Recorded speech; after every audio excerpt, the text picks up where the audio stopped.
never gonna let we cannot falter in the battle. We're tried and true. Indiana, Indiana, we're all for you. Welcome to the Indiana Basketball Show. I'm your co-host, Mike Goodpaster, with the legendary Steve Risley. How you doing, Steve?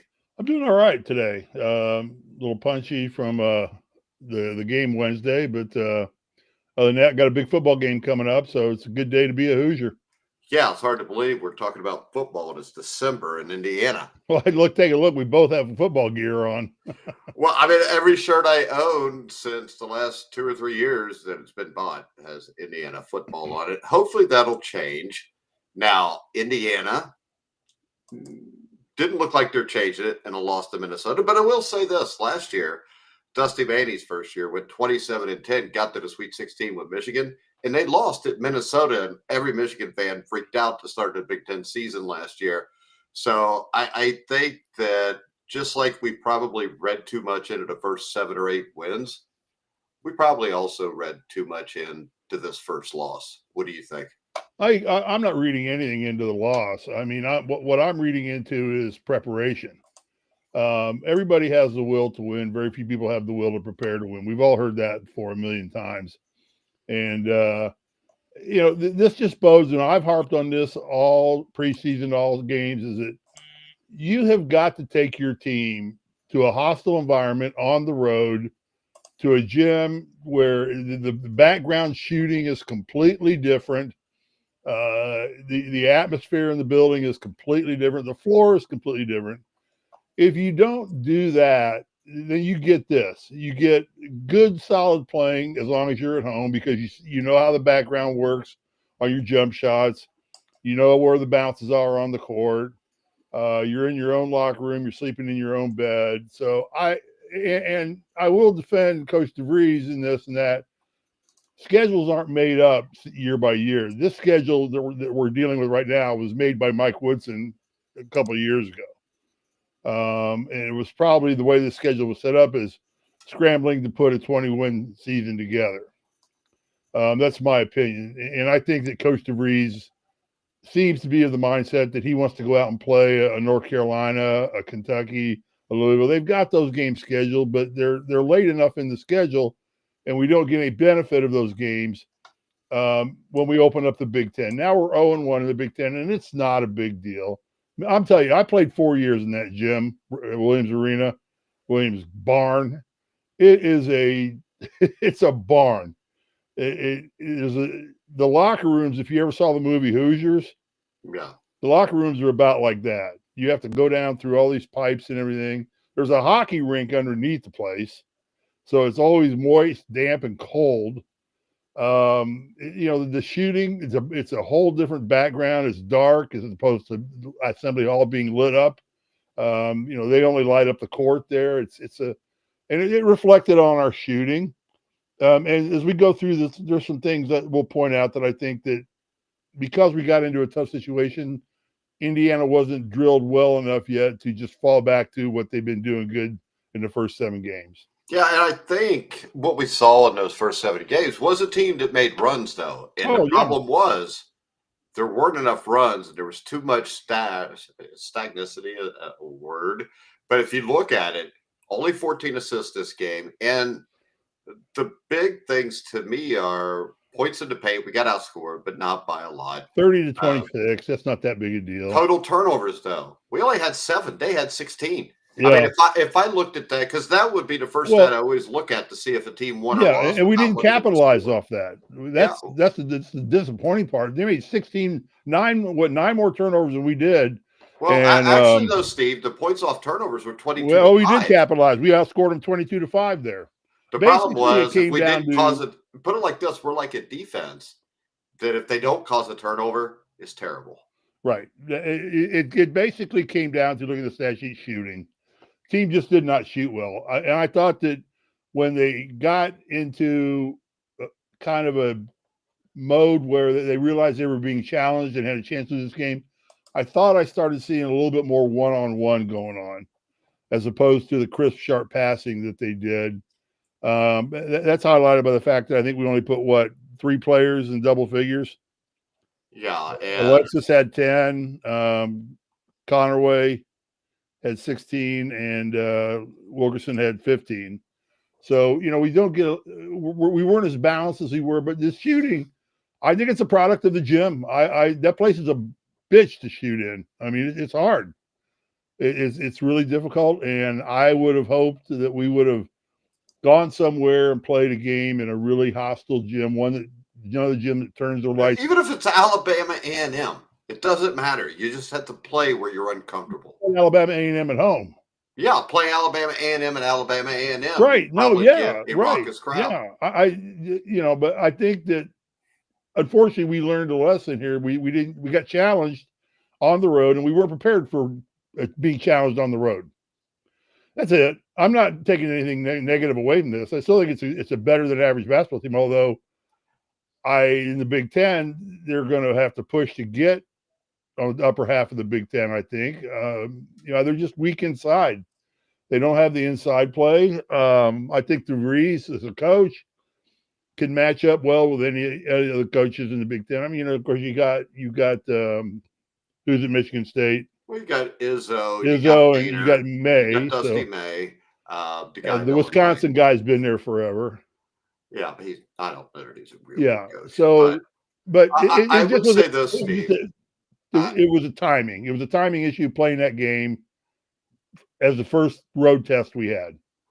I think when you look at the defense, I don't think the defense was necessarily terrible, but I think on defense they had an inability to finish off the defensive possessions, and that killed them because the Gophers ended up with 14 second chance points compared to only 7 for Indiana. Right.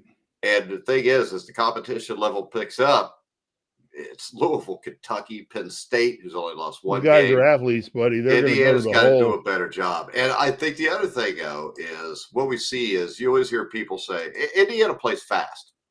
The problem with that is, though, when you play a team that slows the game down, it's a lot easier to push or to control the pace if you play at a slow pace. Right. If you play at a fast pace, especially when you get it out rebounded like that. And Brian actually asked, did you see his question? No, I wasn't reading them. Okay, I just noticed them. But JDB Brown says, out-hustled, out-physicaled, played terrible shooting on layups and free throws. The Minnesota defense just took them out of their game, it seemed like, for stretches. And Minnesota is not an overly talented team, but I was impressed by their coach. I was impressed with the way they played. I mean, they moved the ball well. They finished on defense. I'm not going to go so far. What is it? JDB Brown, is that who sent that? Yeah. I'm not going to go so far as say they just outplayed us. I think it's a combination of we beat ourselves and they were more ready to go than we were.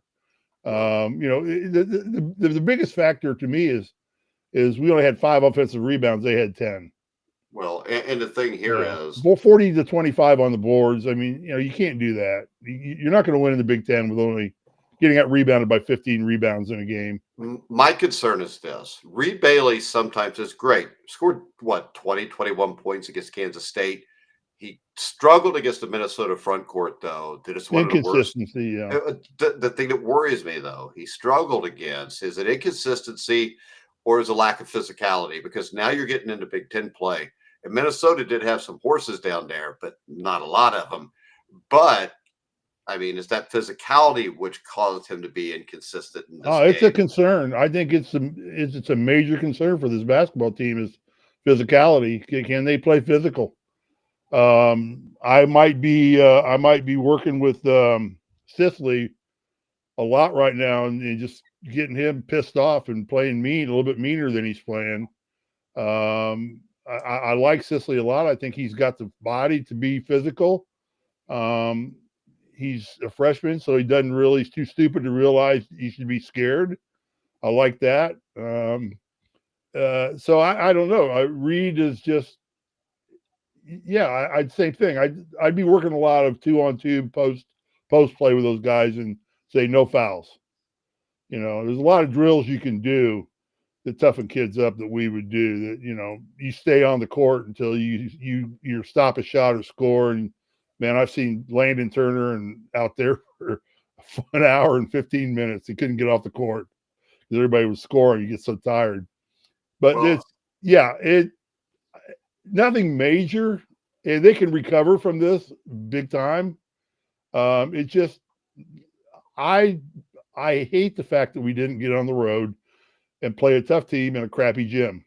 You know, we've got one of the nicest facilities in the Big Ten. I mean, yeah. well, I'll say this. I think it is what it is, and I hate that comment. But this Yeah. is a team that live and dies by the three, Right. and their ability to make threes and get in rhythm are what makes them good. Right. And on Wednesday night, they shot the ball poorly. 40% from 2-point, 29% from 3-point, and Yeah, only 60% from the free throw line. But yeah, that's 8 missed the free product throws. of that gym. I'm telling you. I'm sorry. Well, I think it's also a product of just not shooting the ball well, because usually if you're not shooting the threes well, it doesn't translate to twos or to free throws and vice versa. And I think what you saw with Minnesota was they were determined to not let Wilkerson and DeVries beat them, and they smothered them beyond the 3-point line. And when they pressured them, nobody else stepped up. Yeah. All right, are we done with that game? Do we Read want the to move on questions. to What other questions did Oh we yeah, get? okay. Robert says, Just "Yo read down. from People Bureau." take the time to write something. We should Robert address says them. free throw. That's what I always say. You always get mad at me. Oh, I'm But sorry. Mr. Free throws was Brown poor. Yeah, says, it's only 60% of the free throw line. yeah, That's back to the Woodson, Scotty. What's his name? Who was the coach before him for Dayton? whatever, that guy, Archie Miller. Yeah, 2 quick fouls on Sisley. Also, I almost said Risley. Yeah, Sisley hurt. yeah, he did. He had 2 fouls on him in the first 2 minutes of the ball game, and he was out. That hurt. JDB Brown says Reed Bailey seems very soft when he gets contested at the rim. I will agree. There's no reason to think that. So that's what I'm saying. You got to get some drills and toughen them up. I'd love to be down there this week and working with them. And also, Robert Stewart says Ristic looked lost the 2 minutes he played, but Ristic has been out with an injury. It's the first game he's been in. It's a conference game on the road. I don't think most people would be lost in that situation. So I'd say we give You it a only little got time 3 there. minutes. I mean, I don't know how lost you can get in 3 minutes. Yeah, I could get lost in 2-3 minutes. Justin Beard says, need that big inside presence. Bailey could be blown over by it. Let's see, this is the thing. A lot of times fans, especially fans, have a issue with sitting there and talking about what you don't have. But what you do have is a team that, when they're shooting the ball well, can beat anybody. But when they're not, they can lose to anybody. Yeah. And I think the quicker people come to grips with that, I think the easier it is going to be able to deal with the season. Because, Steve, I think it's not the first time they're going to lose to a team they shouldn't lose to. And there's going to be multiple times where they get hot and they beat a team they shouldn't beat. Right, because they live and die with the shot. It's just a team built around doing 3-point shooting. And you're right. If they have an off night shooting, this is going to be a result. So prepare for that. I mean, just find another way coaches need to be getting together and saying, okay, how do we compensate for bad shooting nights? What do we do? And start drilling the team in that aspect of it. Well, I would say this. Brian makes the comment of, when Tucker isn't scoring, we're in trouble. I think it's when Tucker and Wilkerson in, because I think any team that's well coached is, you're going to look for 2 things to shut down. That's Wilkerson, and it's Tucker DeVries. And if you can shut them down or slow them down, I think that Tucker is actually a really good leader on this team. If you watch the way other guys react, he's grown on me big time. I like him. And the thing is this: you ever hear, if you kill the head, the body will die, or you kill the body and the head will die? That's not true with the chicken, though. People have seen chickens run around for like a day. Just eat the damn thing while it's alive and don't worry about it. But what I would say is, if you can take Tucker DeVries out of his game, you disrupt everything. So I agree with Brian completely here. Yeah, well, and that's something that the coaching staff has to overcome. You can't, if it does happen, what's our backup? What's plan B? It's Wilkerson, and he wasn't really getting anything. So then it falls apart. Now, JDB Brown says Louisville is coming off a loss at Arkansas. Both teams will be looking to come out and get back on track. And this is going to come down to who gets hot because Louisville plays the same way IU does. The only difference is they're like IU at warp speed. They're even faster than Indiana with Ryan Conwell, the Brown kid. I mean, those two guys together average 40 points a game. And we'll go ahead and we'll broach this into Louisville because this is a huge game right now. Because if you win this game, then that kind of quiets the critics. And we watched Arkansas beat Louisville 89-80. Might have been Louisville's first game on the road. I'm not sure. But what happened was Arkansas put excessive defensive pressure out front on Louisville. Louisville inside's not very good either. So that's going to be even. This is going to come down Shooting night. to the three guards on the court and who shoots the ball better. And also, I expect since we've seen a hot and cold Reed Bailey, this sets up to me as a game where I think Reed Bailey will play very well. Yeah, I'll take that. I'll take that. I'm just guessing. Well, it's as good a get. We're all just guessing right now. Yeah. I mean, we just haven't seen a lot of these teams play yet, and we definitely can point out the flaws in the game against Minnesota. I mean, it's not rocket surgery to figure out what they did wrong. Just a poor shooting night on a team that lives and dies by the shot. Yeah. And what you should do here, they've got to get on the boards. They've got. I still do not see good blocking out. My wife was watching the Minnesota game. She came in and says, "Is anybody on their team blocking out?" Well, are you talking about offensively when they're shooting the ball? Are you talking about both ways or just defensively? Well, when they're shooting the ball, we're not blocking out. They got 10 offensive putbacks. Yeah. And sometimes they got around us, and that's 20 points minimum. We ended up losing by 9. It's also the first team we played with an inside game, if you know what I mean. Mike, blocking out is not hard to do. You stick your ass into somebody and you push them backwards. You open your arms up and you strengthen them up, and you just push the guy out. I can tell you this, Steve. I used to love to block out. Reed Bailey looks like he weighs about 160, Steve. And yes, you would be able to block him out easily. And that's my concern is just he's kind of thin. Dude, I had to block out Joe Barry Carroll. Yeah. But you should have done it in the NBA. He was 7'2" and 300 pounds. I had to block him out. Yeah, but at least he was slow, though. He wasn't real athletic. It's harder to block out an athletic guy than just a dude that's huge. Well, yeah, I had to block out Greg Kelser. There I failed. He looked at me and laughed. Said, "I'm just going around you, Risley. You can't get to me fast enough." But I couldn't. So I'll tell you, when you look at Louisville, they basically got 4 guys that score in double figures. Now, one of them's at 9.9, but the 5th guy's 9.3. So this is a team that they're not exceedingly deep. If you look at IU, 4 of the 5 are like that. Connor Enright's the one that's down, but he's more of a point guard. But Ryan Conwell, who I think led Xavier to the NCAA tournament last year, and he was a huge part of that Indiana State team 2 years ago. It should have made the tournament, didn't. You've got Mike Brown Jr., Conwell averages 20, Brown averages 17, Isaac McNeely, who averages 12.3. And when you look at this, I mean, this is a very similar matchup. There's a lot of talent on this court at both ends of the field or court. And this contest should be more evenly matched in recent battles because last year, of course, they beat us half to death. But right now, with Ryan Conwell, he's scoring in droves. Tucker DeVries, up until the last game, can also. I think this game comes down to, number one, who can block out and get the rebounds. But number 2, who has the bigger game, Conwell or DeVries, which is a great matchup. I mean, this is a primetime game. And the thing about this game is not win or lose. The thing is, how hard does Indiana play? How well do they play? Because you can play well against Louisville and lose by 3 points and it not be a horrible night. But if you know what I'm saying, Steve. So yeah. This is the first real barometer they've had.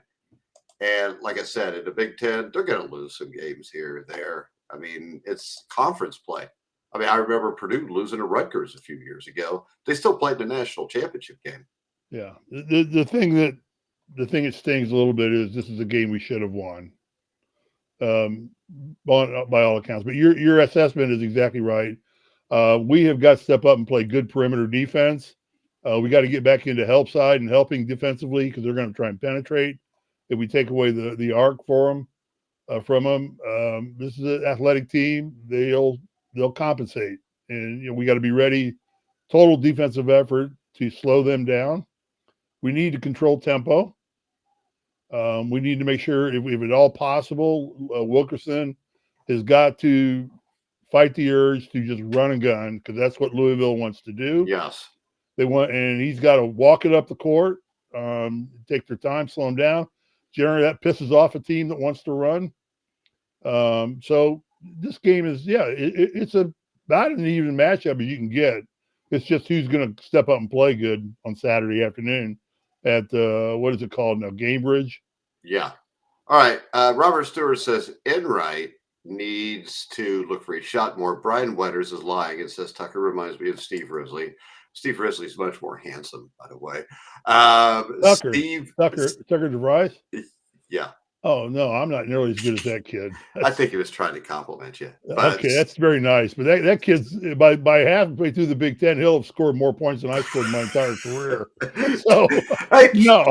Thank you for the compliment, but no. I'm not in the league with that kid. Sicily's only like 100 points behind I'm not in Sicily's league either. So. That's what I said. He's already 100 points behind. The only thing I got going for me is I managed to latch onto a good team and got a ring. Won a national championship. But Stephen Goldman says, so important to win tomorrow, especially with those people lurking next Saturday.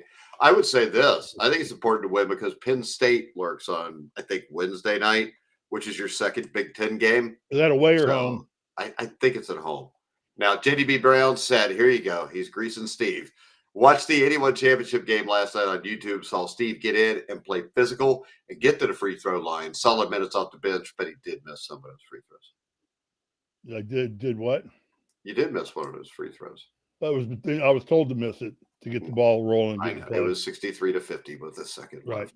All right, the point guard needs to look when for you got to guard more. James Worthy, you tend to realize the only way you're going to slow James Worthy down is to get physical with him, and I got physical with him. Yeah. All right. I just tend to think James Worthy had an off night. I think Connor Enright gets in the Louisville freshman point guard's head. Maybe he didn't. Here's get some the trivia for JB Brown. JB, I scored the first bucket of the game for IU on my tip in. That was the first bucket. Go look it up. That was the first bucket. You didn't start the game, though. No, I came in. So IU didn't score until about 4 minutes in? Yeah, we had not gotten a bucket yet. Well, I remember the 81 team had a history of starting off almost every game slow. You trailed LSU early. You trailed North Carolina early. So, and then I also scored the last point of the game for us, I believe. Yes, but it could have been the last two, but you missed one of those free throws. Okay, I did. I'm sorry. I was a little nervous too, Mike.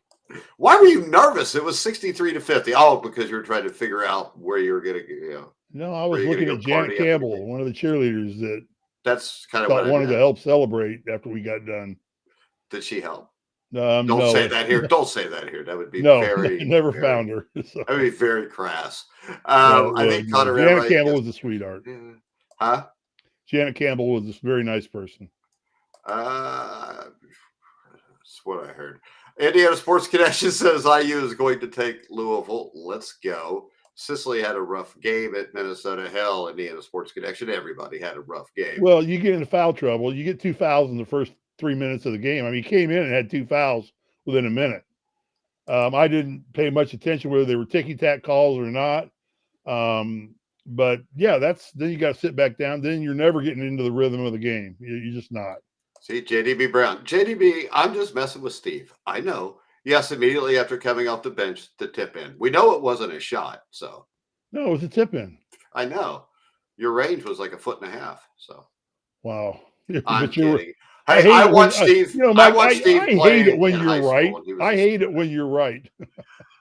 God darn it. But the confusing thing was this, Steve. Can you build me up just a little bit? Hey, I'm going to right now. When you were a freshman, I mean, from 10 to 16, 17 feet, you would nail shots. But it was like all of a sudden, once you got to be like a sophomore, junior, senior, just like he said, it's just like Coach Knight said, Risley, knock that shit off. Yeah.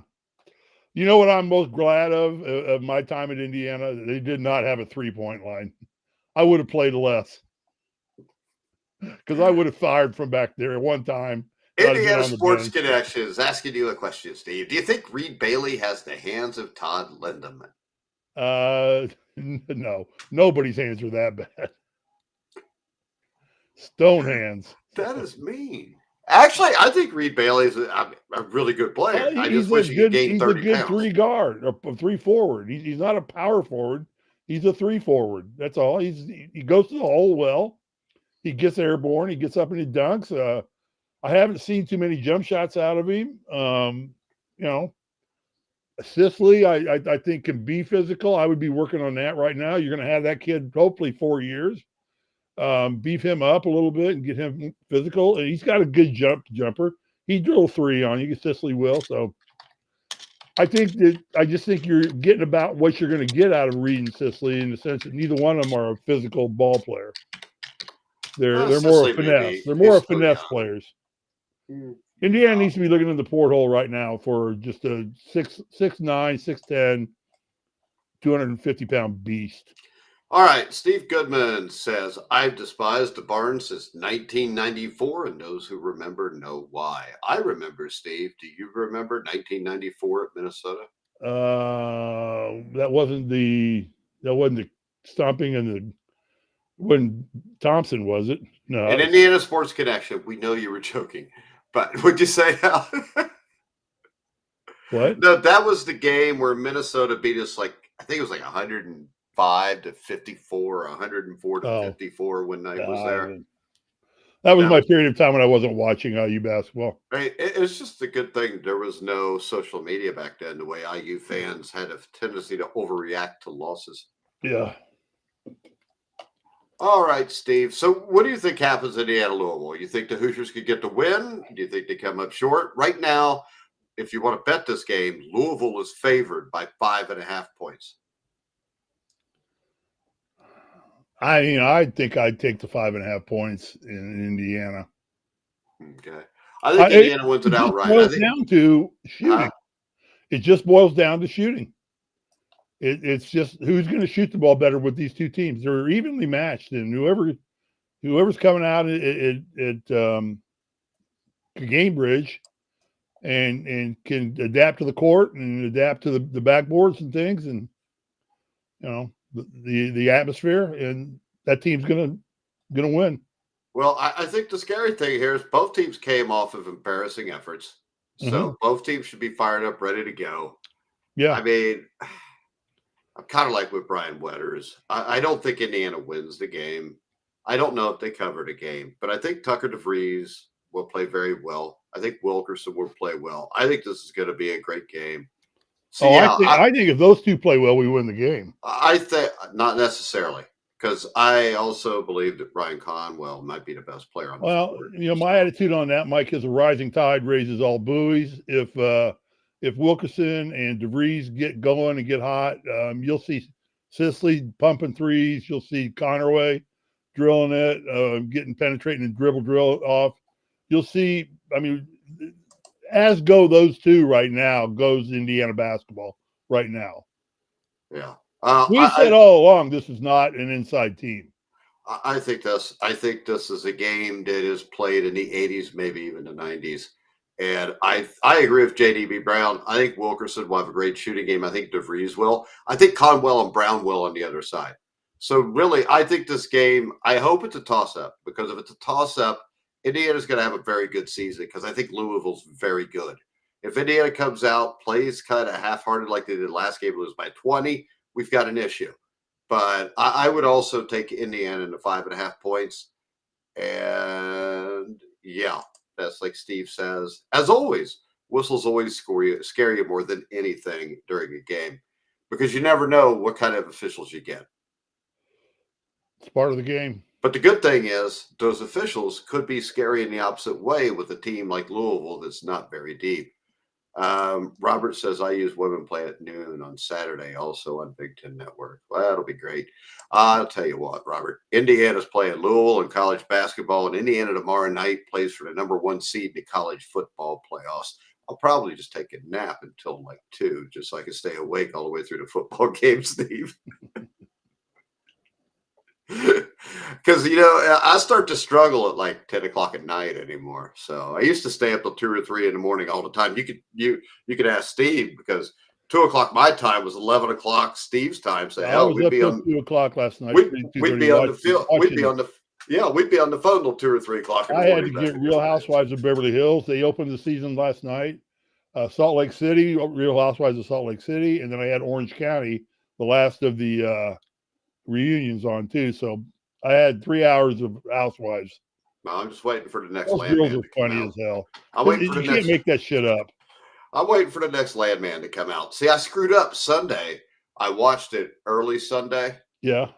So now I'm stuck. And I mean, the Bengals played this Sunday. They didn't last Sunday. So I'll be watching them play the Bills. So now I'm not going to be able to watch Landman until Monday, probably. Well, I got to watch. I need to see Kansas City, Texas. I need Texas to lose.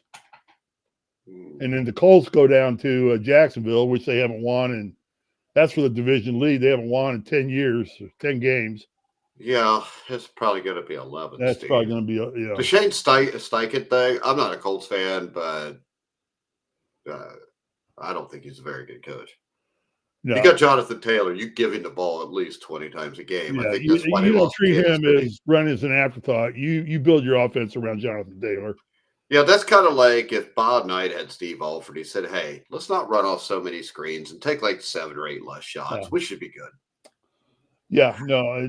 Daryl Thomas and Keith Smart got this today. Don't worry about it. And now Jones is out there saying he's going to take offers from everybody, although they're going to franchise tag him. Daniel Jones should not be franchise tagged. He's not your quarterback. I have told everybody that's a I Colts agree. fan, wait, I agree. it'll fall apart.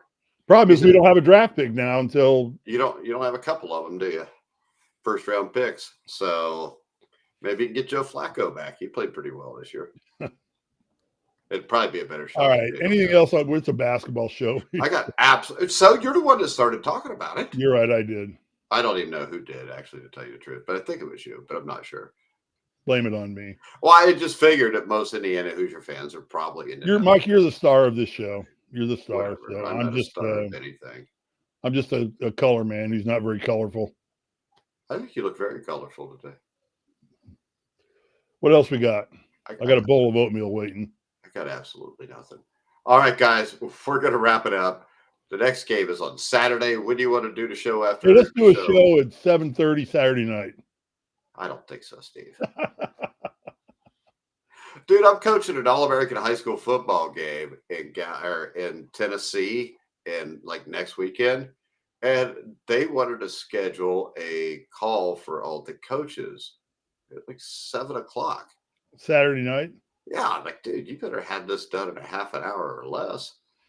Because I'm not hanging out for that. I mean, I got to watch. I hear you. This is a game I never thought in my history of my life I would ever see. Nope. I think Indiana's got a chance. I think they're going to win the game. I think Kurt Cignetti is a better coach than Ryan Day, and I think that'll be the difference. So, actually, if IU gets after the quarterback and pressure's saying, whenever he's pressured, he struggles. I think IU wins that game 24-23. I'll take it. JDB Brown says, thanks, guys. Thanks, JD Brown, for comments and for being on board. Brown. Do you want to do Sunday morning, or you want to do Sunday night, or you want to do Monday? Sunday at 10. I got Colts playing at 10. I got to go to Red Zone to watch them, but we'd have to do Sunday at like noon in your time, which would be 9. Okay, that's fine. Oh, I didn't think you'd say okay. All right, we'll do that then. Sunday at noon Eastern time. We'll be back to recap the Indiana-Louisville game, do a little preview on Penn State. Make sure you like, subscribe, hit the bell. Should we just do it on Monday? I mean, football all day. Everybody's playoffs. Okay, guys. We're going to do it Monday at 1 o'clock. Yeah. Per usual. Monday. Let people enjoy the football because it's getting to be playoff time and everybody's. I gave you the choice, Steve. Don't act like I picked it. Okay. All right. Monday at 1 o'clock Eastern time. Monday at 1 o'clock, we'll recap the huge win over the Louisville Cardinals on Saturday afternoon. And we'll talk a little bit about Indiana and their playoff hopes as they go as the number 1 seed to the college football playoffs. Follow us on X at Grueling Truth. Like, subscribe, hit the bell notification on YouTube. You can watch us now on Spotify. You can watch us on iTunes, iHeartRadio, over 300 different outlets. For now, for Steve Risley, I'm Mike Goodpaster.